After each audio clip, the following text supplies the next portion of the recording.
Du réseau. Ah bah oui, t'as le wifi d'ici. Bonsoir à tous et bienvenue pour un nouveau hors-jeu. Alors, petit message d'entrée, les Marocains, on se calme sur le chat, on ne voit que vous, on n'entend que vous. Et Calmez-vous, Poineau, il calme-toi faut assurer aussi, la hein. qualif. Calmez-vous, une qualif n'est jamais acquise tant qu'elle n'est pas là sur le papier. Donc attention, on a vu des équipes tomber pour moins que ça, donc faites attention, faites attention. Mais vous avez raison, faut célébrer, c'est la Coupe du Monde, c'est l'esprit. Bienvenue pour un nouvel épisode de hors-jeu, 1 heure de débrief et aussi beaucoup de preview aujourd'hui parce qu'il y a un match incroyable qui nous attend ce soir. Il y a ce fameux Espagne-Allemagne avec une Allemagne qui est en ce moment voilà, en plein doute et des Espagnols qui sont, c'est le contraire, en pleine bourre. Donc on va suivre ça bien sûr tous ensemble.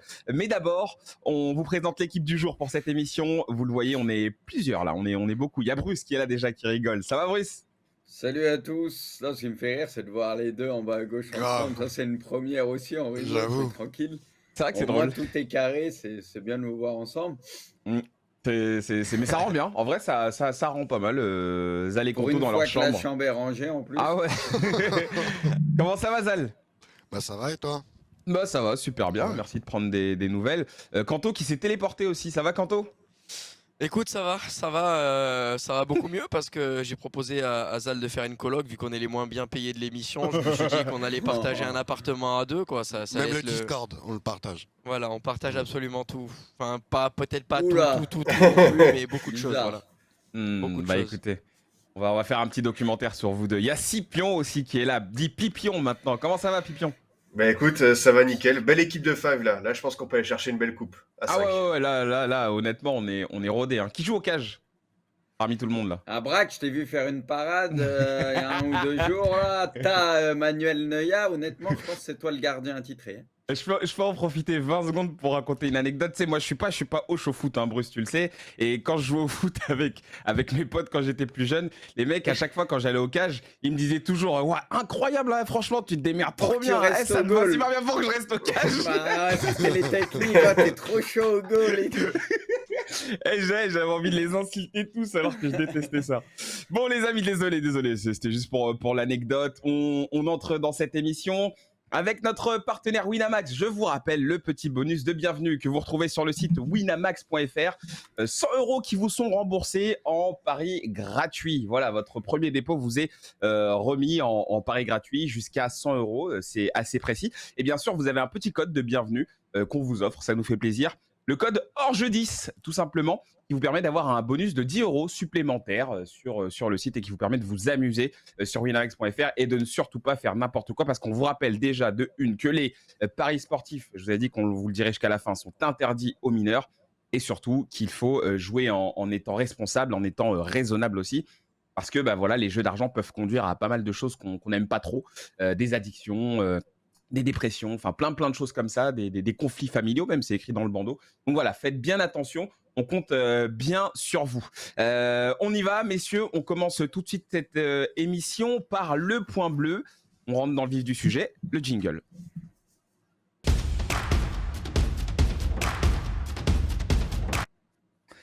Un point bleu qui sera très court, puisque hier, vous l'avez vu, on a fait une émission de 2 heures où on a fait un gros débrief sur cette victoire assez intéressante de l'équipe de France qui voilà, a rassuré beaucoup de monde, il faut dire la vérité. Mais on n'a pas eu l'avis de Zal hier. Oui, on n'a pas eu l'avis de Zal pour nous dire un petit peu ce qu'il a pensé de ce match. Donc Zal, ce point bleu, il est un petit peu à ton honneur. Dis-nous, toi, ce que tu as ressenti au coup de sifflet final hier contre le Danemark. Bah un peu comme tout le monde, hein. Je pense qu'on a fait un gros match. Il n'y a rien à dire là-dessus. Après, on a un gros kicks. Ouais. Kicks qui a été énorme. On a vu aussi un peu les limites de Giroud quand le bloc est bas. Et du coup, bah, il n'était pas dans le bon tempo. Donc le seul bémol de ce match-là, ça serait peut-être Giroud et de se dire est-ce que ça va être compliqué ou pas quand on jouera des grosses équipes. C'est le seul point négatif du match d'hier. Oui. Et non, un très gros match, hein. Enfin, comme je disais, ils assument leur statut de favori et de champion du monde et ça fait grave plaisir à voir. On s'attendait pas à ça. Et on voit une équipe bien en place. Et franchement, on peut s'attendre peut-être à quelque chose de beau par la suite. À voir les huitièmes de finale qu'on sortira, parce qu'il se peut qu'on joue l'Argentine. Donc faut voir. Faut voir. Mais très, très satisfait du match d'hier soir. Et en plus, ça va nous permettre de faire jouer les remplaçants. Donc franchement, on peut pas demander mieux, quoi. Ouais, tout à fait, hein, c'est ce qui va être... Oui. Et là, je vois aussi pour Koundé, il y en a qui disent qu'il est naze et tout, mais en attendant, défensivement, c'est sûrement mieux que Pavard.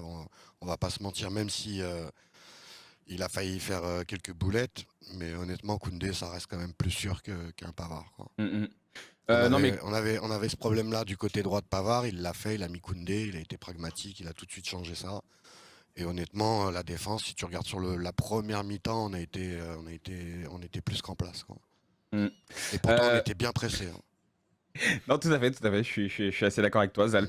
On va pas trop traîner hein, sur l'équipe de France. Bruce, peut-être juste un petit mot pour savoir un petit peu la suite, savoir ce que Deschamps va vouloir mettre en place. À ton avis, est-ce qu'il a trouvé son 11? C'est la question qu'on se pose un petit peu aujourd'hui. Oui, On sait qu'il va quand même pas mal faire tourner sur le match contre la Tunisie. Hein, voilà, les affaires sont plus ou moins réglées. Mais est-ce que pour toi, là, Deschamps a trouvé le système idéal pour poursuivre dans cette Coupe du Monde? Bah pour moi, le 11, oui, on l'a, c'est ce 11-là. Après, la question, c'est peut-être au poste de latéral droit, mais ça risque d'être encore Koundé. Plus là, il y a encore un dernier match, même si ça risque de faire quand même pas mal tourner. Mais oui, le 11, pour moi, là, on l'a, hein. Et avec ce 11-là, pour moi, c'est cohérent, on peut aller au bout, quoi. Franchement, Ouais. on sera dur à sortir. Alors après, c'est la vérité d'un match. Après, forcément, il y aura encore plus de pression et on va jouer des équipes encore meilleures. Mais en tout cas, clairement, de ce qu'on voit de ce début de Coupe du Monde, on est encore parmi les gros favoris de ce mondial. Pipion, même question. Est-ce que pour toi, là, on tient un petit peu la base qui va nous permettre de mener ce tableau final? Ouais, je pense que c'est comme en 2018 avec ce 4-2-3-1 là, et on va être difficile à bouger, à sortir. Alors tout ne sera pas parfait, mais ce qui est bien, c'est qu'on avait une autre adversité que l'Australie, et on a vu que l'équipe, elle savait aussi produire du jeu, embêter le Danemark, et on se rend compte qu'en fait que Upamecano, ça t'apporte un truc en plus à la relance qui est tout simplement génial, parce qu'il va trouver des zones avec Théo Hernandez et Mbappé sur un côté, de temps en temps des petits renversements sur Dembélé. Enfin, c'est un mec qui te fait un bien fou. Et je le redis, mais pour avoir revu un peu des compiles de son match hier, c'est un mec en équipe de France, il jouait totalement différemment de ce qu'on le voyait au Bayern, qui était totalement pris par la pression, par l'enjeu, et franchement répondre présent 2 fois d'affilée en Coupe du Monde alors qu'il avait un passé compliqué en équipe de France. Chapeau, parce que je l'ai dit hier, moi je le voyais même pas dans la liste à la base, donc honnêtement, Upamecano, c'est pas loin d'être l'une de mes révélations de cette Coupe du Monde, toute équipe confondue, quoi. Évidemment, je connaissais le joueur du Bayern, mais au niveau international, il m'avait toujours déçu. Là, franchement, c'est pas trop.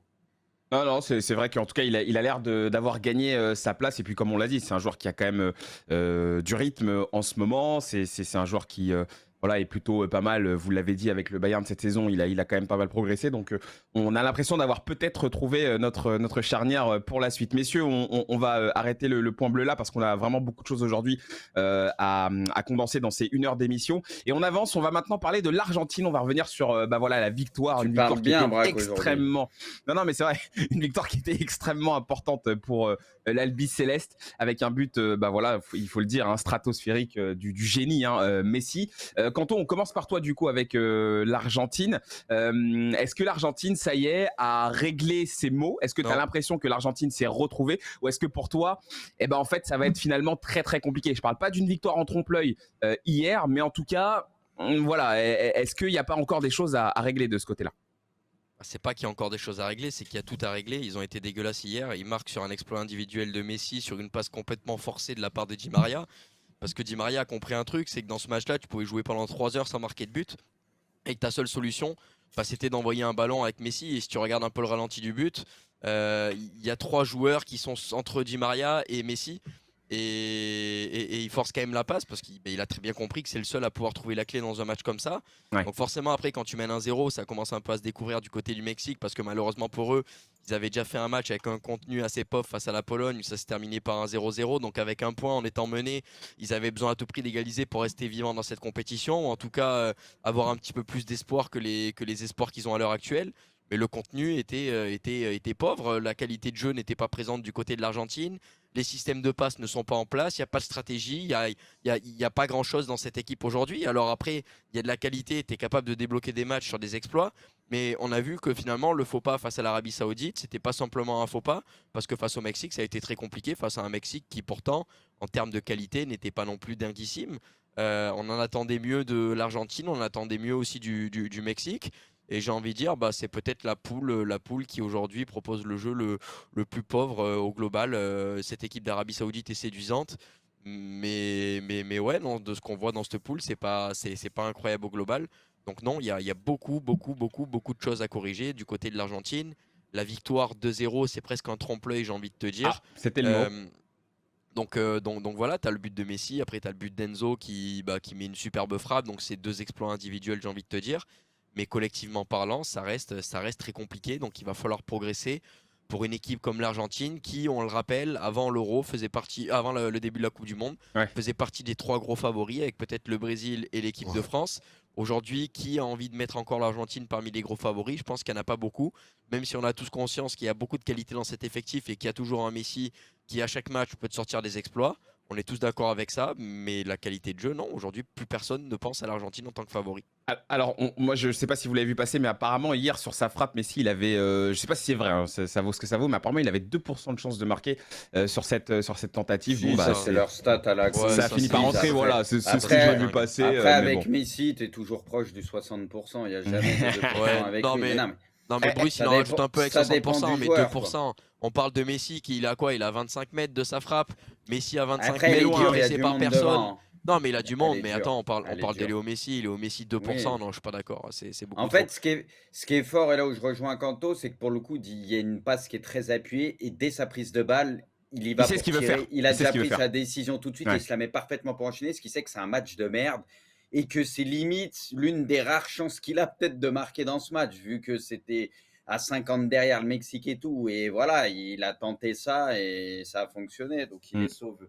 Il les sauve une fois de plus. Mais après, je rejoins Kanto. Le truc, c'est que c'est pas l'Argentine qu'on a connue ces dernières années. Ça, c'est un fait parce qu'il y a trop de joueurs qui sont en méforme totale et qui étaient importants pour l'Argentine, comme De Paul, où c'est plus le même, alors qu'il y a quelques temps, quand l'Argentine était en pleine bourre, il était trop fort. Lo Celso, qui était très important aussi. Romero, là, il commence la Coupe du Monde, il n'est pas en forme. Il y en a On le plein. reconnaît pas, ouais. Lautaro, on ne le reconnaît pas. Ça, c'est que des joueurs qui étaient au top avec l'Argentine et qui leur faisaient beaucoup de bien ces dernières années. Du coup, quasi tous les gros joueurs de l'Argentine, ils sont en méforme. Du coup, il n'y a pas de jeu, il ne se passe pas grand-chose. Tu te fais cueillir dès le premier match et derrière, tu n'es pas en confiance. Et voilà, bon, là, maintenant, ils ont encore leur destin entre leurs mains. Après, il peut tout se passer contre la Pologne, mais c'est sûr que dans le jeu, etc., c'est pas ouf. Après, là, on va pas se mentir, le Mexique, c'était à 50 derrière, c'était très compliqué de jouer, encore plus pour une équipe de l'Argentine, c'est vrai, qui est très limitée en ce début de Coupe du Monde. Je reviens sur ce que Kanto disait, Scipion, vis-à-vis de ce qu'on attendait de l'Argentine, parce que c'est vrai que beaucoup les mettaient comme favoris, comme même favoris pour la victoire finale. Est-ce qu'il faut tout remettre en question à ce niveau-là? Est-ce que l'Argentine, finalement, avec ce qu'on voit là et avec les faits, je suis même pas en train de parler d'autre chose, mais je parle juste factuellement, est-ce qu'il faut remettre en question le potentiel de l'Argentine dans cette Coupe du Monde, selon toi? Oui, je pense que clairement par rapport à cette série fantastique, et elle était légitime, hein, je pense que l'Albi Céleste, elle arrivait au Qatar avec vraiment une super dynamique, les joueurs que Bruce a cités, vraiment des cadres comme De Paul qui a totalement disparu alors que c'était le joueur clé de leur dernière victoire en Copa América. Je pense qu'il y a la pression du favori qui est arrivée, la possible dernière Coupe du Monde de Messi, tout ça, toutes ces émotions sont mélangées. Rien qu'à voir l'émotion de Pablo Aimar, assistant de Scaloni hier sur le banc, je pense que vous l'avez vu, Ouais. il était en larmes, il était passé pas loin de l'évanouissement, tellement ça représentait quelque chose, ce but. Et je pense que le match contre l'Arabie Saoudite, ça restait un petit accident, parce que honnêtement, dans ce groupe, je pense que c'est un des groupes les plus faibles de la Coupe du Monde par rapport au niveau du Mexique, surtout, qui mérite absolument pas de passer. Mais cette équipe d'Argentine, maintenant, je pense qu'elle va être plus dans un mode peut-être combat que beau jeu. Il n'y a rien qu'à voir, tu vois, le choix des hommes hier, de mettre un Acuna, un Martinez, qui a aussi de la relance, mais qui est un joueur extrêmement combatifs, ou un Montiel, tu vois, sur des joueurs, tu les vois jusqu'à la 95e minute faire des courses, faire le tacle supplémentaire. Je pense qu'ils vont se mettre plutôt en mode commando. Ils se disent, ok, finalement, est-ce qu'on va pas sacrifier ce fameux beau jeu, ce collectif qui nous a porté, pour se mettre en mode finale à chaque match? Parce que là, pour le coup, la Pologne, ça va être un 8e de finale, enfin un 16e de finale justement, et ainsi de suite. Donc honnêtement, je pense qu'ils vont passer dans un mode commando. Alors, est-ce que ça va leur réussir? Je suis pas sûr, parce qu'il y a beaucoup de À la limites. Copa, ils étaient un peu en commando, hein. Il y avait plus de jeux que ça, mais tu sais, ils avaient ce truc, c'est comme ça qu'ils Exactement. battent le Brésil et tout. Exactement, je pense qu'ils vont repasser dans ce mode-là et à voir si ça va leur réussir. Mais voilà, ils savent qu'ils sont pas passés loin du fiasco. Et maintenant, tu sais, une victoire en Coupe du Monde comme ça contre le Mexique, Messi qui déclenche ça, le jeune Enzo Fernandez qui a peut-être gagné sa place, tu peux créer une petite dynamique, mais il faut confirmer contre la Pologne, quoi. Zal, pour conclure sur l'Argentine, c'est vrai que voilà, j'ai l'impression qu'on passe un peu par toutes les émotions, entrée très compliquée, et là ils se ressaisissent grâce à des exploits bien sûr individuels. Toi, t'étais comment plutôt avec l'Argentine avant que ça commence, et comment t'es maintenant du coup? Moi, je m'attendais quand même à une victoire de l'Argentine, un réveil de cette équipe. Mais après, je suis assez d'accord avec Scipion. Le truc, c'est que là, ils vont être en mode commando et cette victoire va leur faire du bien, j'en suis certain. Ouais. Et cette dynamique qu'ils avaient de la Copa, c'est tout de suite éteint contre l'Arabie Saoudite. Et là, pour le coup, cette victoire, je pense que ça va leur faire vraiment du bien et ça risque d'un peu de les débloquer. Et on les sentait crispés dans ce match-là contre le Mexique. Et puis, il ne faut pas oublier que le Mexique jouait à 5 derrière, donc c'était pas évident de trouver des failles dans cette équipe. Après, voilà, il y a Messi. Quand t'as Messi dans ton équipe, en vrai, je ne vais pas dire qu'il faut pas être inquiet, mais quand même, tu as quand même le meilleur joueur du monde avec toi. Il peut débloquer des matchs comme il en a souvent fait. Et je suis complètement d'accord qu'ils vont être en mission commando et que ça sera de mieux en mieux. Enfin, moi, je pense qu'il y aura du mieux. Ils peuvent pas faire pire, hein, en vrai. Même en gagnant 2-0, ils n'étaient pas extraordinaires. Donc, honnêtement, je pense qu'il y aura du mieux et il ne faut pas les enterrer tout de suite. Quoi. Juste, je Vas-y, voulais Quentin. ajouter un truc. Au-delà de la Copa par rapport à l'Argentine, il y avait surtout le match, enfin la série d'invincibilité. Et le match notamment face à l'Italie qui avait été pour le coup un vrai match référence. Il n'y avait pas que la Copa qui nous faisait penser que l'Argentine était vraiment sur une dynamique et sur une qualité de jeu qui pouvait faire penser, qui pouvait vraiment faire quelque chose. Salut le chien, je suis content de le voir. Je suis en train de me demander où il était justement, Scipion. Il est sage voilà en tout qui- cas. Hein. Il est sage. s'appelle comment le chien déjà? Hobbs. Pobbs. Hobbs. Non, oui, maintenant c'est Pobbs, oui. Ok. C'est Pops parce que c'est une fraude. C'est ça. Ok. Non, et ensuite, j'allais dire un truc juste pour mesurer la victoire de l'Argentine. Il y a un détail qu'on prend pas en compte. C'est que moi, on me dit, l'Argentine à la Copa, le niveau de la Copa était faible, etc. C'est normal que l'Argentine soit au-dessus des équipes sud-américaines. Mais là, enfin, ils viennent de gagner un match en Coupe du Monde. Mais le Mexique, si je dis pas de conneries, c'est dans ces zones-là, non? Donc, je veux dire, c'est un football américain au global où finalement l'Argentine a encore gagné contre une équipe qui n'est pas une équipe européenne. Donc moi j'attends, ou en tout cas en dehors du continent de l'Amérique. Donc moi j'attends de voir. Bon, je les vois quand même largement au-dessus de la Pologne pour le dernier match. Mais j'attends de voir quand même l'Argentine gagner contre une équipe en dehors de leur continent pour le coup dans ce match officiel parce que face au Mexique, ils y allaient avec un statut d'archi favori, même si le match face à l'Arabie Saoudite avait remis un petit peu en doute leur jeu et remis en question un petit peu tout ce qu'il pouvait y avoir dans cette équipe-là. Mais il faut pas oublier que voilà, c'était quand même le Mexique, une équipe qu'ils connaissent bien. Ils n'ont pas gagné contre une équipe de notre continent. Donc attention quand même sur les réserves, ils ont gagné presque en terrain conquis, j'ai envie de dire. Donc attention. Non mais tu fais bien de le dire parce que finalement l'Argentine, je pense, en arrivant à cette Coupe du Monde, alors personne ne joue une compétition avant qu'elle n'ait commencé, mais je pense qu'ils arrivaient quand même dans l'esprit de peut-être avoir une poule accessible et donc une poule qui aurait pu leur permettre voilà de bien se chauffer pour la suite. Maintenant, tout est relancé finalement. Là, ils vont devoir quand même beaucoup plus s'employer sur cette poule et derrière, on va pas se mentir, c'est une nouvelle Coupe du Monde qui va commencer si jamais l'Argentine se qualifie, hein, C'est ça. parce que pour l'instant c'est pas fait. Donc vraiment l'Argentine, je pense, va jouer 2 Coupes du Monde en une au Qatar. Oui, Bruce. Non, mais je suis d'accord avec toi. S'ils arrivent à se qualifier quand même, tu sais, parce qu'on sait que là, ils auront déjà vécu que 2 matchs coup près déjà, tu vois, Ouais. entre Ouais, le c'est ça, deuxième c'est match ça. de poule, le troisième match de poule. Du coup, ça te prépare un peu à ces matchs sous tension de malade mental, tu vois, comme l'a dit Scipion, c'est des 16e de finale, appelle ça comme tu veux. Du coup, tu sais, si tu arrives à te sortir de ça, quand même, tu sais, au niveau des émotions, tu sais, tu auras déjà un avant-goût de ce qui t'attend derrière. Donc, ils pourront peut-être en sortir grandir. Après, c'est sûr que ça va pas redevenir la meilleure version de l'Argentine qu'on a vue à la Copa où il y a quelques temps, ça du jour au Ouais. lendemain, mais il peut y avoir que de toute façon un peu de mieux petit à petit, quoi. Après, jusque Mm. où? Ça, c'est Oui, la question. et c'est arrivé déjà plusieurs fois de voir des équipes mal commencer une Coupe du Monde et finalement finir en trombe. Donc bon, ça va être ultra intéressant sur la suite. Avançons messieurs, on va maintenant parler de ce Belgique-Maroc. Et une victoire sensationnelle donc des Lions de l'Atlas contre ces Belges, hein, ces Belges qui pour l'instant dans cette Coupe du Monde font assez pâle figure, il faut le dire. Bruce, tout à l'heure, t'en parlais en off, il y a même peut-être des tensions qui sont en train de naître dans ce groupe des Diables Rouges. Du coup, ça fait On un l'avait petit dit, peu hein. peur. Ouais, Toute ça la fait un team petit peu Orzo peur. l'avait dit que la Belgique passerait pas les poules. Ouais. Ouais, mais on est On l'avait anti-belge tous quand on dit. dit ça, donc voilà. Ouais. Qu'est-ce que tu veux faire? Ça fait. Tu dis que la Belgique va pas passer, t'es anti-belge. Au final, tu te rends compte que la Belgique va jouer sa qualification contre la Croatie. Et oui. Donc finalement, c'est peut-être qu'on n'est pas si anti-belge que ça, mais juste qu'on est un minimum réaliste par rapport aux qualités de cette équipe. Alors, on a Nolan hein, qui va venir discuter avec nous et nous parler de sa Belgique, hein, voir si les Belges eux-mêmes y croient pour leur qualification. Scipion, ce match, les Marocains, on l'attendait aussi pour les équipes africaines. On attendait peut-être une réaction et peut-être voilà des matchs un petit peu références pour se donner un petit peu plus de courage. Et là, on l'a peut-être eu ce match-là. Exactement, franchement, félicitations aux Marocains parce que c'est un vrai match de Coupe du Monde. Une rencontre référence pour eux, comme tu l'as dit. Et en plus, honnêtement, j'ai été bluffé par plein de choses. Alors déjà, lors du match contre la Croatie, j'avais trouvé que la défense était très bonne avec Aguerd de Saïs, qui est l'une des meilleures charnières de cette Coupe du Monde pour l'instant, tout simplement. Et en plus, et on l'a pas encore évoqué, mais quand même, la perte de Bounou, qui apparemment a fait un petit malaise durant l'hymne national et qui a été remplacé au pied levé. Ah ouais. Euh, Honnêtement, enfin, tu perds ton gardien phare pour quelqu'un qui joue en Arabie Saoudite. Alors maintenant, on sait que les Saoudiens, voilà, on joue très bien au football là-bas, donc respect. Mais ce gardien qui sort de nulle part, qui doit remplacer au pied levé un titulaire à un poste aussi crucial, bah franchement, c'est casse-gueule en Coupe du Monde. Et honnêtement, il a superbement répondu présent, donc bravo à lui. Et surtout, le Maroc, voilà, extrêmement bien joué les coups.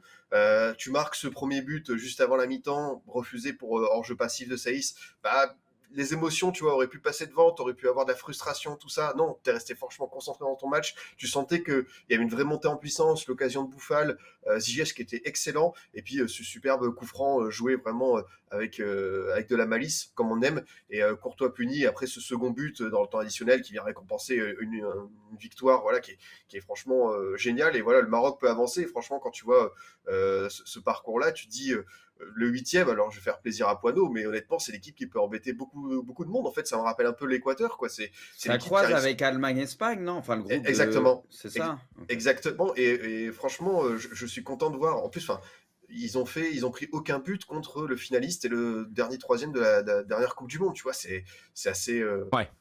fantastique. Non, Donc, c'est vrai. en fait, à part le milieu de terrain où je trouve que Unai d'Angers, qui était un bon joueur depuis un an avec le Maroc, se lâche pas assez. Tu vois, je pense qu'il y a encore des joueurs qui peuvent faire mieux. Mais honnêtement, le secteur offensif avec Ziyech qui a revêtu le costard, bah c'est une équipe qui peut bien voyager. Donc ouais, tu gères contre le Canada, pourquoi pas aller chercher une première place, qui sait, et ce serait fantastique dans ce groupe qui était quand même relevé, quoi.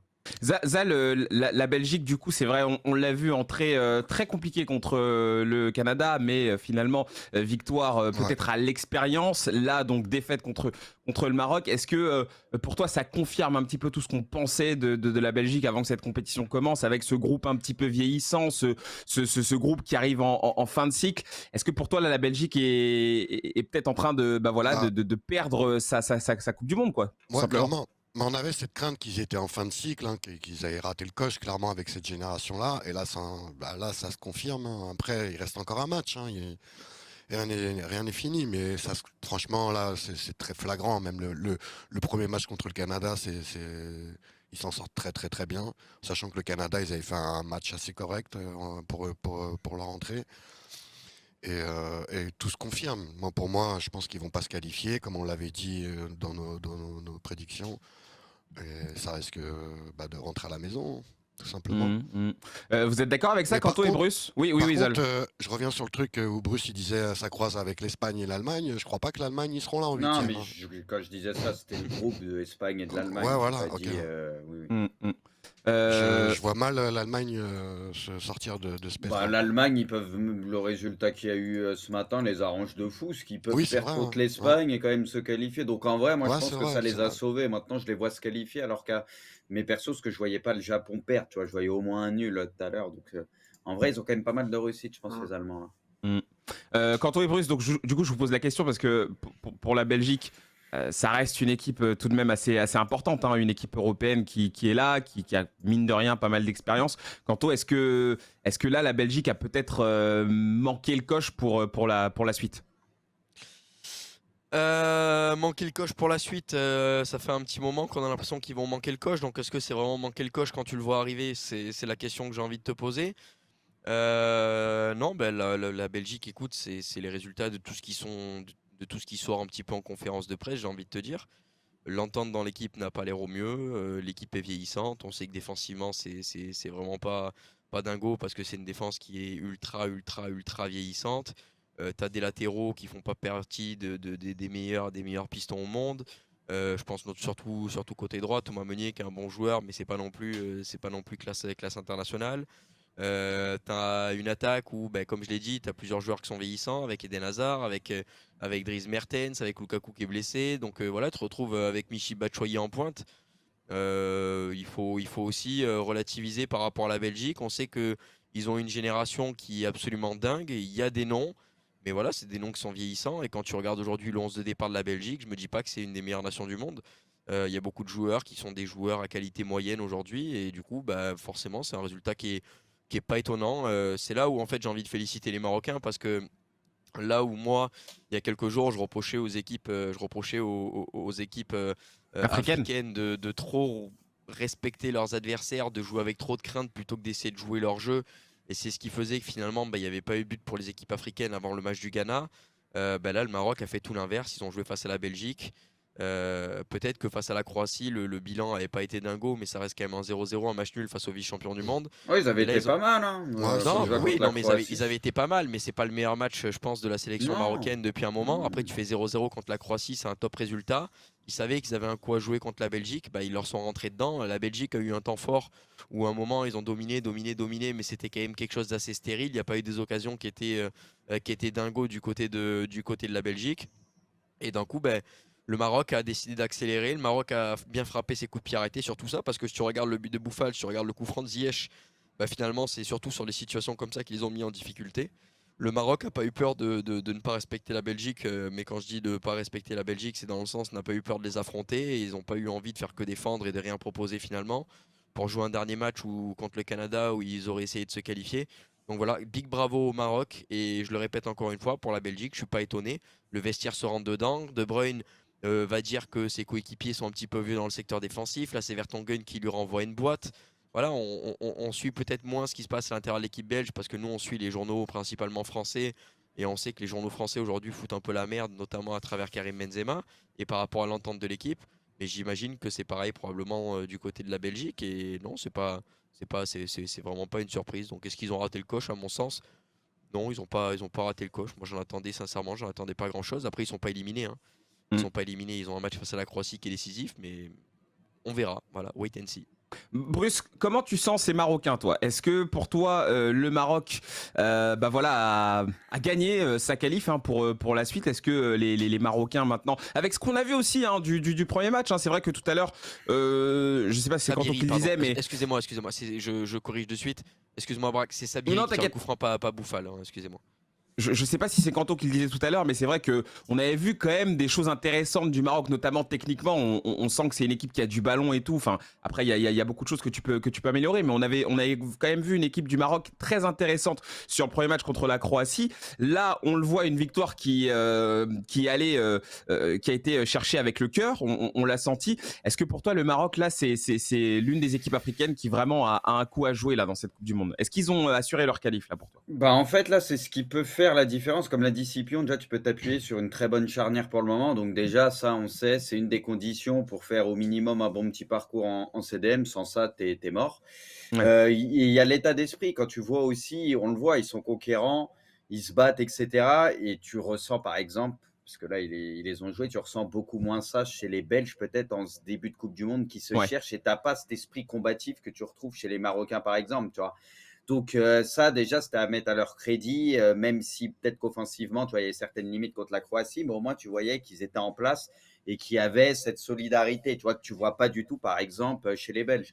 Donc, j'ai envie de te dire, quand tu vois les autres équipes du groupe, déjà, mathématiquement, c'est pas encore sûr à 100%, mais quand même, on n'en est pas loin. Je veux dire, il faudra un gros concours de circonstances pour que le Maroc ne se qualifie pas. Donc là, si tu me demandes à moi, je vois maintenant le Maroc se qualifier, puis en plus, ils sont sur une bonne dynamique. Après, il faut faire attention parce que c'est vrai qu'ils vont quand même jouer le Canada qui est déjà éliminé, mais tu vois, peut-être un peu décomplexé, puis aucune pression, tu vois, c'est pas tout le temps non plus que ces joueurs-là ont l'occasion de faire des matchs de Coupe du Monde.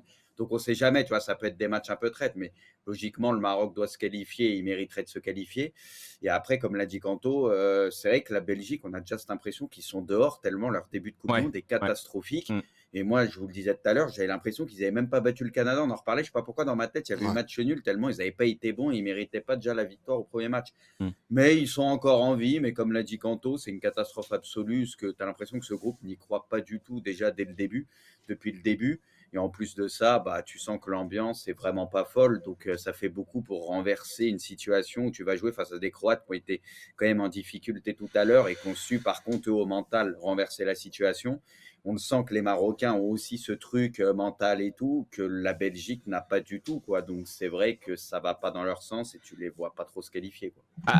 Après, Bruce, hein, je remets pas en cause le choix de tes mots, mais catastrophe, quand tu parles d'une équipe qui a de grosses ambitions et a vraiment des moyens pour aller chercher une Coupe du Monde, là, si ça C'est se pas passe ce mal, qu'ils tu ont vas dit dire au début, catastrophe. hein. Mais, La mais Belgique. les Belges, on n'est pas Tu vraiment le surpris par ce qui se ressens passe pas, en ça, vrai. Braque. On n'est Bon, pas surpris. Si, moi, pas à ce point-là, je suis honnête. Moi, Ah, franchement, moi, je suis quand pas je voyais, surpris. Hein. moi, je suis honnête. Quand je voyais la poule, je me disais, ils vont quand même s'en sortir, tu vois. Ils Ouais, peuvent s'en ouais. sortir. Je veux dire, voilà, on parle quand même de la Belgique, même s'il y a des gros joueurs, ok, comme Lukaku, Hazard, qui ont porté cette équipe peut-être à des moments qui sont, voilà, pas dans la forme de leur vie, qui ont eu des pépins, qui sont pas au top physiquement.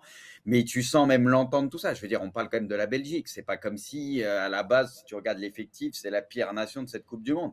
Et de ce qu'ils ont proposé, ils font partie des pires équipes de la Coupe du Monde C'est pour le vrai. moment. Ouais. Je suis désolé, j'ai l'impression qu'ils ne sont pas rentrés dans la Coupe du Monde comme il faut. Et voilà, il y a pas grand-chose qui va. Et ils se mettent un peu tout seuls en galère, même s'il y a certaines limites. Je ne te dis pas que c'est une grosse Belgique. On est loin de la meilleure Belgique qu'on a connue il y a quelques années. Mais pour moi, tu peux quand même faire un peu mieux, quoi. Je pense que là, c'est une catastrophe de ce qu'on voit des Belges en ce début de Coupe du Monde. Quentin, Ouais, j'ai quand l'impression tu que tu voulais parles- rajouter un truc. Ouais, quand tu parles de l'équipe qui a des ambitions et qui peut croire un titre au titre, tu parles de la Belgique? Oui, en fait, non, en fait, ce que je disais, c'est que quand tu parles d'une équipe qui peut vraiment croire à aller au bout et qui a le potentiel pour le faire, si jamais cette équipe-là se trouve, on pourra parler d'une catastrophe. Mais là, avec la Belgique, j'entends les arguments de Bruce, hein, mais je veux dire, là, avec la Belgique et avec ce qu'on savait de cette équipe avant même que le tournoi commence, moi, j'ai pas envie de dire catastrophe, j'ai plus envie de dire c'est attendu, tu vois. Ouais, C'est mais- ce que j'ai envie de dire. Si la Belgique a envie d'y croire, si la Belgique a envie d'essayer d'être championne du monde, est-ce que la Belgique elle garde un coach comme Martinez à la tête de la sélection? Parce que cette année c'est une Coupe du Monde spéciale, mais on a la chance d'avoir eu, enfin la chance et la malchance parce que c'est à cause du Covid et de cette crise sanitaire qui a fait chier tout le monde, mais on a eu un euro qui est très très récent. Alors d'accord, cet euro il a pas souri à la France, donc je suis pas en train de fanfaronner parce qu'on a sauté en huitième. Mais le jeu proposé déjà par la Belgique depuis des années, et notamment à travers l'euro dès les phases de poule, c'est quand même relativement annonciateur que la Belgique va se planter et que la Belgique ne pourra pas franchir un cap.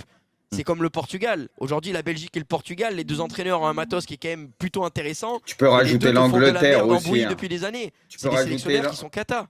Tu peux rajouter l'Angleterre, je pense aussi, Kanto, qui moi je suis toujours souvent très déçu Oui, dans le jeu. Southgate aussi, ouais. À part le premier match là, mais on a vu que le deuxième match, on a l'impression de voir l'Angleterre de l'Euro, où c'est vrai qu'il y a des entraîneurs qui sont là depuis un moment, mais il se passe pas grand-chose, alors qu'ils ont des effectifs quand même assez conséquents. Je comprends, mais messieurs, on va aussi donner la parole à nos amis viewers qui passent avec nous pour venir parler de leur équipe. Et aujourd'hui, c'est Nolan, donc belge, supporter de la Belgique, qui va nous dire un petit peu ce qu'il pense de tout ça. Nolan, est-ce que tu es là? Oui, vous m'entendez ou pas? Salut, Très ouais. très bien, Salut. très très Salut, bien. Nolan. Salut tout le monde. Bienvenue je suis dans sous ce la pluie, hors-jeu là. spécial Coupe du Monde. T'es sous la pluie? Merci beaucoup. Moi, je t'entends. Ouais, je suis sous la pluie depuis une demi-heure parce qu'on m'a dit que j'allais passer, donc j'attendais. Merci beaucoup. Merci beaucoup à toi de t'être sacrifié pour passer avec nous. Du coup, on va pas t'embêter J'avoue, très il très a la longtemps. voix, il pleut il a fort. la voix de Kiki, de Kix. Il pleut fort, Nolan, dis-moi, parce que là on est au sec, nous on peut pas savoir. Dis-nous, donne-nous les dernières infos. En Belgique, il pleut, il fait très froid. Là, on s'est pris une belle clim en tout cas aujourd'hui. Après, je vais Ouais. pas dire qu'on s'y attendait pas. Moi, je suis un peu d'accord avec ce que tout le monde a dit. Entre Bruce qui dit qu'on n'est pas fini, Braque qui dit qu'on s'y attendait, et Kanto qui dit qu'avec ce coach, on pourra pas passer un cap. Je pense que, contrairement à certains sujets où je suis pas tout le temps d'accord avec vous, là, je pense que sur la Ouais. Belgique, vous avez vraiment, vraiment vu juste. Parce que entre un coach qui n'a jamais vraiment rien gagné à part une Coupe d'Angleterre, qui peut pas vraiment mener ce groupe, un groupe qui a plus vraiment envie, on l'a vu avec Kevin De Bruyne dans ses interviews par exemple, franchement assez pessimiste, etc. C'est pas ça qu'on attend d'une équipe qui veut viser le titre. Et je pense que le Maroc, ils ont joué avec plus envie que nous, ils ont moins de qualité. Ce soir, ils ont juste réussi à être bons défensivement, à marquer un ou deux coups en contre-attaque par exemple, et sur phase arrêtée aussi. On a aussi vu un Thibaut Courtois qui est vraiment tout le temps excellent avec le Real. Et malgré le pénalty arrêté au premier match, il a encore aujourd'hui montré ses défauts. Parce que je suis désolé, sur un coup franc comme ça, au premier poteau, vous ne pouvez pas Ouais. être battu. Ouais, La balle, elle il allait à déconne. 60 Il est km/h. trop C'est pas juste, comme ouais. si c'était. Voilà quoi. C'était pas un Mm. coup franc de Ronaldo Prime, on va dire. Du coup, j'ai l'impression, Nolan, que là, on est en train beaucoup de remettre en question Roberto Martinez. Comment Oui. relancer un petit peu? Alors, la Belgique, encore une fois, n'est même pas encore éliminée, mais C'est comment ça, redonner c'est ça du le kiff souffle? ouf, ouais. Ils Mais sont oui, pas encore comment Mais je dedans. redonner pense du que- souffle à la Belgique? Mais je pense que le souffle aurait dû être déjà redonné après soit la Ligue des Nations en 2018-2019 face à la Suisse, soit après l'Euro. Mais je pense qu'à partir du moment où tu reconduis cet entraîneur-là, je ne sais pas comment tu veux donner un nouveau souffle à cette équipe. En général, quand tu veux donner un nouveau souffle à une équipe, tu prends un nouveau coach qui a un nouveau discours, qui redonne de la motivation. Là, en l'occurrence, on voyait déjà dans les un ou deux derniers tournois qu'on n'en avait plus trop, que l'animation, c'était pas ça. Et on garde le même coach, on garde les mêmes joueurs. Donc à partir de ce moment-là, il ne faut pas s'étonner que ça continue comme ça. Scipion, t'es d'accord avec ce que nous dit Nolan? Ouais, honnêtement, je pense que j'étais tout à fait d'accord avec les propos de De Bruyne quand il disait qu'ils avaient raté le coche en 2018. C'était le moment ou jamais pour eux, et tu sens que par rapport à la dynamique, et même, on en a parlé, hein, l'entente au sein de l'équipe, et même lui, De Bruyne, hein, il passe totalement à côté de sa Coupe du Monde, et c'est assez dommageable, parce que tu sens qu'avec un Hazard qui ne peut pas faire plus d'une heure, quoique je trouvais qu'il était en jambes, c'est un des choix que j'ai pas trop compris. Pareil Onana, qui mettait de l'intensité, Onana et Hazard, je les aurais laissés parce que eux, ils étaient dans leur match, et après, ce problème d'avant-centre, et Lukaku, qui a joué que 200 minutes avec l'Inter, qui est plus que l'ombre de lui-même, qui a beaucoup de mal à revenir, on sent que ça joue à pas grand-chose, et là, tu vois, c'est une équipe, on l'a dit, c'est vieillissant, et en même temps, Martinez, il voulait peut-être pas trop lancer les jeunes, que ce soit Woutfes ou Arthur Théat derrière. Il était un peu, tu vois, pris le cul entre deux chaises, si je puis dire, et au final, ça a craqué. Et non, mais je pense qu'il a dit beaucoup de bonnes choses. Maintenant, préparer la suite. C'est le problème d'une équipe qui n'a pas non plus un vivier phénoménal. Alors Nolan pourra se dire que la Belgique dans les années 2000, c'était vraiment très très loin. Je pense pas qu'il retombera à ce niveau-là, mais faut peut-être repenser, tu vois, un petit peu la formation. Parce qu'il y a des bonnes choses, tu vois. Anderlecht, c'est un bon centre de formation, le Standard, Bruges qui fait d'excellentes choses. Le championnat belge marche bien, enfin je veux dire, c'est ça. un des championnats qui a le mieux travaillé. Ouais. Si le Portugal est capable de le faire, après peut-être qu'il y a plus de culture foot au Portugal, mais si le Portugal avec son bassin de population est capable de se ressortir beaucoup de cracks, je pense que la Belgique peut être capable aussi d'amener de plus en plus de jeunes et de créer une émulation pour avoir une autre génération talentueuse, mais je pense qu'il faudra beaucoup d'années avant de retrouver cette équipe de 2018, quoi. Ok. Nolan, on est un petit peu pris par le temps. On te remercie d'être passé. Est-ce qu'il y a quelque chose que tu voudrais ajouter absolument? Ce que je voudrais ajouter, c'est qu'il faudrait virer Roberto Martinez dans un premier temps. Ensuite, ce que je voudrais dire, c'est que je pense que la Belgique, avant un bon moment, il faudra plus compter avec eux et surveiller Ryan Bounida, là, celui qui a signé à l'Ajax il n'y a pas longtemps, un jour des 16 ans. Mais avant que lui arrive en équipe première, je pense qu'on ne doit plus trop s'attendre à grand-chose. Et contre la Croatie, les gars, il ne faut même pas regarder le match. Vous savez comment ça va se passer. Hein. Gardez 1h30, faites autre chose à la place. Hein. Attends, Voilà, c'est le c'est tout foot, ce que on j'ai à sait dire. jamais. Ça part de loin, Non, mais on je sait pense jamais. pas. Non, mais je suis d'accord, ça part de loin, Ouais. mais ça part. Franchement, attendons quand même, attendons. Ouais, Mais il n'y non, a pas mais de plan B en fait. Soit ils savent comment on va jouer, on va mettre des papis de 34 ans en défense centrale, soit on va jouer à 4 défenseurs comme aujourd'hui, et on va rien produire parce que le Maroc, ils ont été très solides défensivement, mais en même temps, dans un autre temps, on n'a rien produit comme animation. Pourquoi? Parce que depuis que Roberto Martinez est là, on n'a rien travaillé d'autre que le système qu'on a là. Avant, on mettait De Bruyne à côté de Tielemans, ce qui faisait qu'on avait 2 ailiers plus Lukaku, mais maintenant, nos 2 ailiers plus Lukaku, c'est devenu De Bruyne et Hazard qui a pris 10 kilos. Donc au bout d'un moment, il faut me dire ce qu'on veut faire avec cet effectif-là. Un coup qu'on a le ballon, on ne sait plus rien produire, on n'a plus de changement de vitesse, de changement de rythme, on ne sait plus apporter du danger. Je pense qu'en 2 matchs, on ne s'est pas créé une seule occasion. Donc il est temps de passer à autre chose, que ce soit au niveau des joueurs ou au niveau du coach. On arrive à la fin d'une ère. On est passé à côté de notre chance en 2018. Bien joué aux Français, félicitations à eux. Eux, ils ont vraiment un bon coach qui sait où les mener. Or que le nôtre, il ne sait pas trop où il va. Voilà, c'est tout. Non, mais t'as dit les termes et on sent bien qu'il y a un petit peu d'énervement et même un petit peu Oui. de lâcher prise, quoi. On sent que vous êtes un petit peu résigné par rapport à ce qui Ça se se passe en trouve, ce moment. oui, pour franchement, foutu, il va Roberto- changer pas mal le 11. Hein. Oui. Ouais. Roberto on Martinez, sait franchement, ce jamais. type, il a gâché ma vie. Moi, j'ai 20 ans. Le type, il y a une génération dorée. Pas jusque-là. Quand j'étais petit, mon pays il prenait 6-2 contre l'Allemagne. 2018, il peut gagner la Coupe du Monde. Et voilà, il Ouais. fait n'importe quoi. C'est tout. Non, mais Mais comme- bon, tant pis, franchement, c'est on est pas avec grave. toi, parce Au que moins, en c'est- 2018, on a une autre médaille de bronze. C'est le meilleur parcours de l'histoire. On s'en souviendra. Mais maintenant, il faut plus compter avec nous. Ici, je suis resté 3 quarts d'heure sous la pluie. Je voulais dire les termes. Si on n'est pas content du fait que j'ai dit les termes et tout, je reviendrai plus. C'est pas grave. Mais il n'y a pas de souci. Moi, c'est Non. ce que je pense. Mais c'est non, ce que mais beaucoup t'as de bien pensent, parlé, voilà. tu dis Oui, bien oui, les choses. franchement, On Nolan, est je te tous le plus dis. ou moins d'accord avec toi. Je te le dis, t'as dit les choses et comme le dirait. Éloigne-toi de ce pont, Nolan, éloigne-toi, éloigne-toi. On est avec toi, Nolan, pour cette épreuve. Pas de conneries. Bah, merci le beaucoup. N'hésitez pas à me recontacter si vous pouvez. Bien Si vous sûr. voulez parler de Liverpool, j'avais déjà contacté aussi. Là aussi, il y a de quoi dire les termes parce que bon, avec l'entrejeu qu'on a, voilà, il y a pas mal de choses à dire aussi. En espérant que ça se passe bien et merci beaucoup. Non, mais t'inquiète, Nolan. Et comme le dirait notre ami Zal, le football, c'est cyclique. Donc t'inquiète pas. Ouais. Et puis C'est vrai. on te reprend, Il a raison. on te reprendra après Ouais. les phases de poule Et pour n'oubliez reparler pas, de la n'oubliez pas une Belgique. chose. Et n'oubliez pas une chose, depuis qu'il a 18 ans, je le dis, Mbappé, le nouveau Pelé. Vraiment, Oula. profitez-en. Essayez d'utiliser au mieux. Essayez d'utiliser au mieux parce qu'avec lui, Oula. vous pouvez gagner beaucoup, beaucoup de trophées. Franchement, bonne chose avec lui. Merci. C'est vraiment le meilleur joueur du monde. Il y a pas de débat pour moi. Benzema fait une meilleure saison l'année passée, mais Mbappé, le meilleur joueur du monde.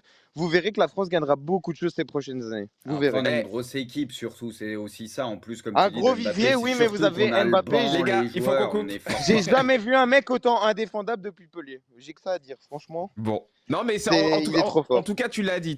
Merci T'as vu beaucoup, Pelé, Nolan. t'as de la Va chance, t'abriter. Nolan. Merci Ouais, à c'est ça vous. ce que j'allais Merci dire. beaucoup à vous. T'as de la chance, pour quelqu'un de 20 ans. Merci.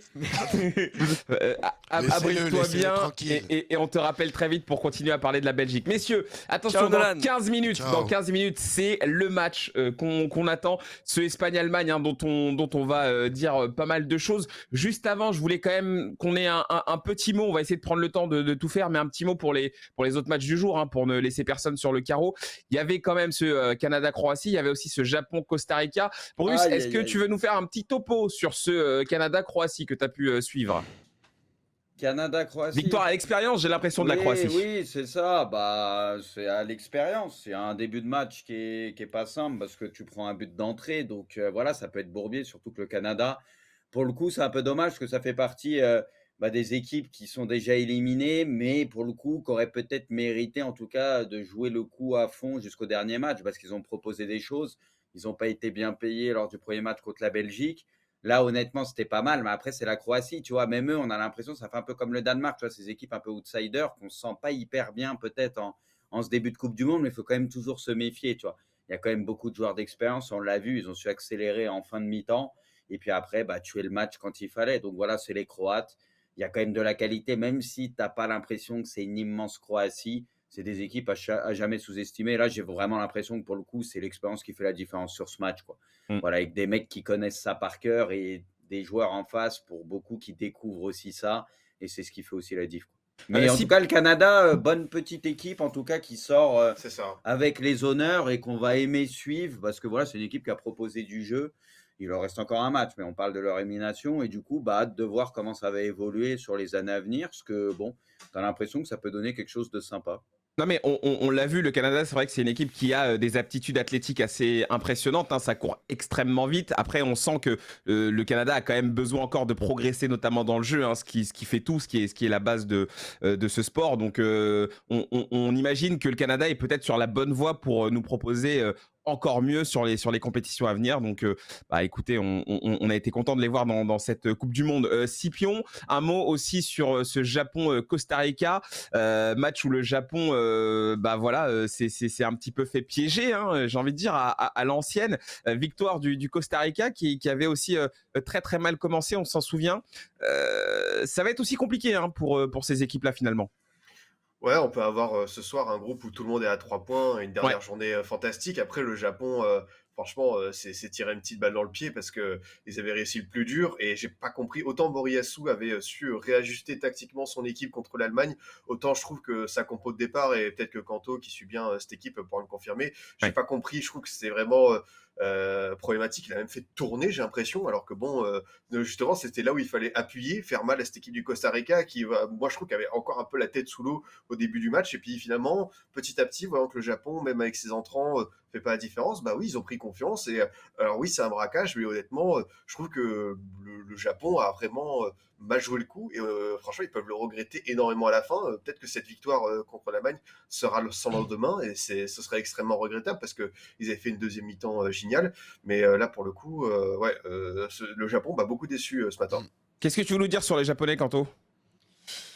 Bah, c'est vrai qu'il y avait eu un coaching avec beaucoup de joueurs qui ont été remplacés, à l'image par exemple d'Hiroki Sakai qui avait été titularisé face à l'Allemagne, et là c'était plutôt Yamane qui a été titularisé. Bon, bah, pourquoi ? Parce que c'est un profil un peu plus offensif. Contre l'Allemagne, le coach avait conscience qu'ils allaient subir et qu'ils allaient jouer reculé en procédant en contre-attaque, et contre le Costa Rica, il y a deux facteurs. Le premier, c'est que peut-être qu'il les a pris un petit peu de haut, vu qu'ils en ont pris 7 au premier match contre l'Espagne. Il s'est peut-être dit qu'avec un autre effectif, il allait pouvoir les démolir. Et le deuxième facteur, c'est simplement que il avait conscience que face à l'Allemagne, tu dois jouer reculé en compte. Face au Costa Rica, tu allais avoir la maîtrise du ballon. Et si tu as la maîtrise du ballon, ça veut dire qu'il faut avoir des joueurs qui ont un petit peu plus l'habitude de créer, de proposer du jeu. Et c'est là où il a été piégé, parce que finalement, la recette n'a pas été trop dégueulasse, parce que le Costa Rica n'a été dangereux à aucun moment. Mis à part sur le but, j'avais l'impression que tu pouvais jouer 4 matchs comme ça sans que le Japon n'encaisse de but. Mais le problème, c'est que devant, le Japon a été stérile aussi. Ils n'ont rien proposé du match.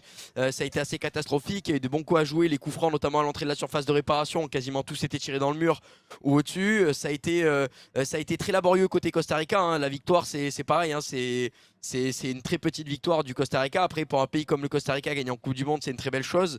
Donc bravo à eux pour ça, mais ils n'ont pas été du tout dangereux de tout le match. Mais c'est plus les Japonais qui sont sabordés en ne proposant finalement pas grand chose. Je pense que les Japonais sont peut-être plus à l'aise aujourd'hui face à des équipes qui ont la maîtrise du jeu. On l'a vu sur la dernière Coupe du Monde en 2018 face à la Belgique, où en exploitant bien leurs rares opportunités, ils se retrouvent à 2-0 contre la Belgique. Et derrière, encore erreur de coaching, on continue à pousser. Et derrière, t'en prends 3 au lieu d'être plutôt dans la gestion du match. Ça leur a peut-être servi de leçon, mais visiblement, voilà, on a du mal à aborder les matchs du côté du Japon quand on est plus fort, quand on est devant. Voilà, quand ils sont devant face à la Belgique, ils se font remonter. Là, en étant devant sur le papier face au Costa Rica, en termes de points et en termes de qualité d'effectif, ils se font encore une fois piéger. Donc voilà, un petit peu déçu et frustré pour le Japon, parce que dans une poule qui est pas du tout à leur portée de base, ils arrivent à faire le plus dur en faisant chuter l'Allemagne et en ayant une balle de match face au Costa Rica. Une équipe qui est en méforme, une équipe qui est en fin de cycle, qui est vieillissante et qui a, on va pas se mentir, beaucoup de joueurs du championnat local. Autant il y a quelques années, tu avais un Campbell qui était encore, pas un espoir en 2018, mais qui était encore un Campbell correct, un Navas qui était peut-être à l'apogée de sa carrière. Je pense aussi à Ruiz, qui n'était pas si vieux que ça et qui pouvait encore jouer au foot. Aujourd'hui, il n'y a plus de vrais leaders dans cette équipe du Costa Rica. Si tu prends l'effectif, c'est quasiment que les mecs qui jouent dans le championnat national. Et tu as par exemple des mecs comme Francisco Calvo qui se retrouvaient en MLS à ne pas jouer une minute et qui aujourd'hui a été obligé de migrer, de partir dans un autre championnat pour avoir du temps de jeu. Donc oui, c'est vrai que voilà, il y a beaucoup de frustration de cette équipe du côté de cette équipe du Japon. Est-ce que l'entraîneur s'est trompé ? Je sais pas. En tout cas, les joueurs n'ont pas fait le nécessaire pour gagner le match, parce que il n'y a rien eu. En fait, c'était un match qui était bidon, voilà, tout simplement. Et on n'est pas habitué à avoir des matchs bidons quand on regarde le Japon jouer. Ok, très bien. Bon messieurs, on avance, on va se faire ce petit pronogate et après petite preview de ce Espagne-Allemagne. Allez, jingle.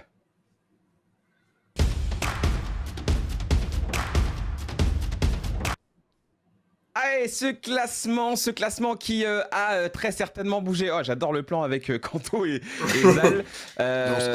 Voilà, va falloir jouer les amoureux un petit peu là pour cette séquence prono. Avec notre partenaire Winamax. Donc je vous le rappelle, regardons le classement et il me semble que Scipion est toujours devant. Hein. Il me semble que Scipion domine toujours ce pronogate avec donc 11 points. Kanto à 10 points. Zal qui est troisième, hein, juste derrière en embuscade à 9 points avec le FC Guez. 8 points pour l'ami Prux à égalité de points avec Zach et donc 5 points pour votre serviteur. Messieurs, les matchs du jour qu'on a décidé de pronostiquer, c'est très très simple. Hein. On va vous les afficher à l'instant avec des codes que vous pouvez retrouver sur le site donc Winamax. Ce Allemagne-Espagne dont on va parler, ce Cameroun-Serbie et ce Corée du Sud Ghana. Le récapitulatif de tous les pronos de nos amis de la team hors-jeu, pardon. On va se regarder ça pour voir s'il y a des petites tentatives. Un nul tenté par Kanto et Scipion sur le Espagne-Allemagne, ok. Bruce, Zach et Zal partent sur l'Espagne et je vous propose l'Allemagne. Quant au match Corée du Sud-Ghana, c'est un nul pour Scipion. Donc voilà, ça c'est le récap des pronos. Et le fameux My Match. Pardon ? T'as mis la Serbie.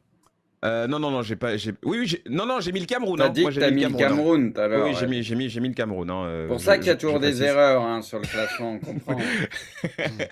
Je précise. Et donc, le My Match, je vous rappelle le principe hein, sur le site winamax.fr. On prend un match et puis on peut faire une sélection de pronostics sur le même match. Et donc, on a une petite règle, c'est que si jamais on met une cote entre 3 et 5, on peut prendre 2 points. Et si on va au-delà de 5, on peut prendre 3 points potentiels.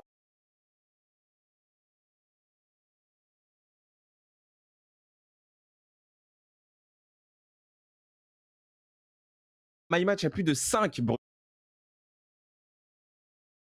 mi-temps 0-0 et puis après victoire du Brésil 1-0 ou 2-0 en deuxième mi-temps. C'est bien beaucoup payé à 6,50 je trouve. Ouais. Bah, c'est pour ça que j'ai trouvé que c'était un truc qui pouvait tenir la route. Après, vous me connaissez avec mes pronos, hein, mais dans l'idée, je vois un monde où ça peut être un bon vieux 0-0 à la mi-temps et après le Brésil qui trouve la solution. Tu vois, c'est là où Zal, tu fais une erreur. Bah ouais, je vois la différence de cote. Tu mets Vinicius et le Brésil, alors que tu mettais juste Vinicius, ça te rapportait autant de points. Alors que là, tu prends le risque que si Vinicius marque, mais le Brésil fait 1-1. Aïe. C'est pas normal, je trouve. C'est pas normal. Non, mais c'est vrai. Je suis même pas à 5. Bah ouais, non, mais Zal, là, t'as sbelé, hein, il faut le dire. C'est on pour est ça beaucoup... que Scipion, il gaulerie à côté, tu vois, il voit ton combi, il rigole. J'avais pas capté, ouais, c'est vrai. Est-ce qu'on a le même? Mais en tout cas, on est beaucoup à voir Vinicius planter un pion hein, ce soir contre... à planter un pion contre la Suisse. Messieurs, ça c'est pour les My Match. Vous choisissez sur le match. Normalement, il y a une personne dont vous ne pourrez pas choisir le My Match puisque vous l'avez choisi hier. Et aujourd'hui, bah voilà, c'est Bruce. C'est le retour du FC Guez / Bruce. Il a été choisi à plus de 60%. Les gars, prenez Pipion, il est premier, c'est lui qui est loin en tête. Pourquoi vous me choisissez moi? Lâchez-moi, putain. C'est vrai. Mais bon, le chat t'aime bien, Bruce. Alors, on a 5 minutes, messieurs, pour parler de ce Espagne-Allemagne avant que le match commence et avant qu'on libère nos viewers. Zal, ce Espagne-Allemagne, c'est le genre de grand match de Coupe du Monde qu'on adore, qu'on aime voir. Qu'est-ce que tu vois, sachant que l'Allemagne va arriver en tremblant hein, c'est une certitude, hein, parce que l'Espagne a envoyé un vrai message hein, sur son premier match. Pour faire court, vu la dynamique du moment, franchement, je vois l'Espagne gagner, pas facilement, mais je vois quand même l'Espagne gagner ce match-là. C'est le moment de revenir dans la cour des grands hein, pour eux. Donc, s'ils peuvent, ils vont pas se priver en fait de battre l'Allemagne, clairement. Ouais. Et les Allemands, mentalement, c'est plus ce que c'était. Et je les vois pas du tout battre l'Espagne. Ah d'accord. Donc toi carrément, t'enterres l'Allemagne, toi. Ouais, je les enterre. Ouais. Le dernier Allemagne-Espagne, ça a été un 6-0 si je dis pas de bêtises. Oui. L'Espagne avait gagné 6-0. Bruce, je vois que t'es chaud. Cette Espagne-Allemagne, comme je le disais à Zal, c'est vrai que l'Espagne est arrivée avec un jeu complètement incroyable. Hein, l'Espagne. Ils sont sans pression, l'Espagne, donc. Oui, c'est ça. Il y a toujours de la pression. Hein, on va pas se mentir non plus. Enfin, avant cette Coupe du Monde, on les mettait pas dans les 4 favoris. Clairement, donc, oui. Là, Qui on les mettait pas dans les 4 favoris? L'Espagne. Bah ça dépend pour qui. Moi perso, je le mettais dans les ultra favoris. Hein. À l'Euro, ça avait été la meilleure équipe pour moi. Donc c'est pour ça que je l'avais dit que je les voyais dans les gros favoris. T'aimes bien dire ça, Bruce, mais l'Italie c'était quand même pas mal hein, à l'Euro. Hein. Pour Ah, moi, l'Italie, l'Espagne c'était fort. avait bouffé l'Italie. Ouais, mais sur en l'ensemble de la compétition, si tu prends tous les matchs, J'ai l'Italie a j'ai été préféré incroyable l'Espagne. surtout. Oui, Ah ouais, mais toi, l'Italie, il y t'es. a au moins 2 matchs où ils ont de la réussite. Pour moi, l'Espagne, dans le jeu et tout, il n'y a pas une équipe de mémoire quasiment qui les a dominés ou quoi. Je les ai trouvés au-dessus de tout le monde. C'est pour ça que je Ok. dis ça. Bon, C'est une Alors, histoire de déjà, ressenti. Alors ce soir, est-ce que l'Allemagne, Bruce, peut faire, je dis pas un exploit, mais en tout cas, est-ce que l'Allemagne peut résister à ce que l'Espagne va proposer? Bah, on parle de l'Allemagne quand même. On va pas commencer à Pour ça, dire je pose qu'il la n'y a question plus quand même. rien. Après, c'est vrai qu'ils sont pas en confiance. L'Espagne est en pleine confiance. Peut-être que le fameux résultat avec la victoire du Costa Rica contre le Japon enlève un tout petit peu de pression sur l'Allemagne parce que là, potentiellement, en fonction du résultat en face, une défaite et c'était dehors. Donc ça peut peut-être aussi un peu les aider, les Allemands. Mais c'est vrai que moi, encore une fois, leur défense m'a effrayé lors du premier match. Et quand on voit l'Espagne, ce qu'ils ont proposé lors du premier match et ce qu'ils proposent depuis quelques temps, et on sait que c'est un jeu assez léché, bah, s'ils sont capables de reproduire un peu ça, je ne dis pas qu'ils vont en mettre 6 ou 7, hein, comme ça a été le cas là, mais pour moi, ça peut faire très mal. Ouais. Moi, perso, je pars sur l'Espagne. Ok, donc l'Espagne. Scipion, Kanto, je vais vous demander d'être assez court. Qu'est-ce que vous voyez pour ce soir, Kanto? Une Grosso réaction de modo, l'Allemagne? Ouais, moi j'ai mis match nul parce que l'Allemagne a conscience qu'un nul c'est un excellent résultat parce que derrière ils jouent contre le Costa Rica, il y avait avec 4 points, ils passeront probablement devant le Japon. Si on part du principe que le Japon au mieux fera nul contre l'Espagne, même si l'Espagne peut potentiellement faire tourner un petit peu.